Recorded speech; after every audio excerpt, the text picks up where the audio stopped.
You don't realize it yet, but you're slowly losing the ability to think. Meet Einstein, the 2026 version. He's faster, smarter. He always has the right answer. But there's a problem. He can't think on his own anymore. Not because he isn't intelligent, but because he stopped using his own brain.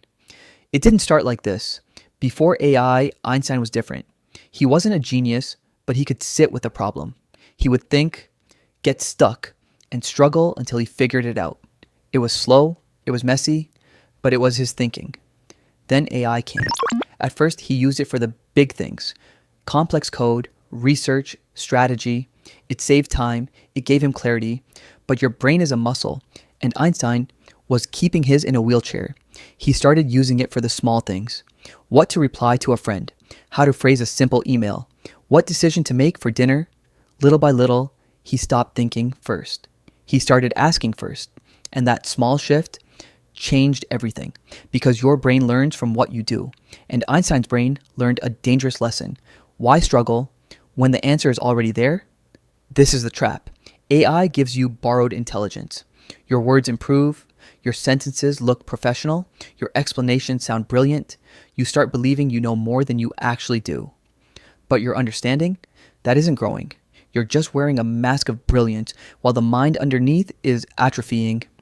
Then came the meeting. Nothing special, just a normal Wednesday.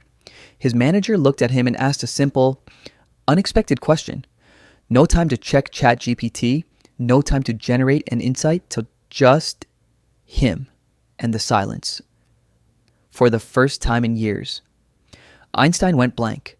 It wasn't that he didn't know the answer, it's that he had forgotten how to find it. He tried to speak. He said something vague. He tried to sound confident, but the room went quiet. He didn't see anger on his manager's face. He saw something worse: pity. In that moment, he realized the truth. He had answers for everything, but only when something else was thinking for him. He hadn't just lost speed, he had lost trust in his own mind. This isn't just Einstein, this is all of us.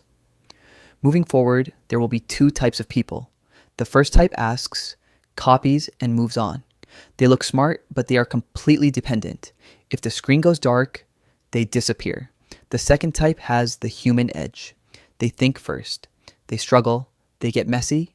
Then they use AI to polish what they've already built. One uses AI as a crutch. The other uses it as a jetpack. Use the technology. It's powerful, but don't let it replace your thinking. Let it support it. Because in a world where smart is a commodity, the ability to think for yourself is the only real superpower left. Technology is evolving. The real question is, are you becoming better because of it? Or are you losing the only thing that makes you, you?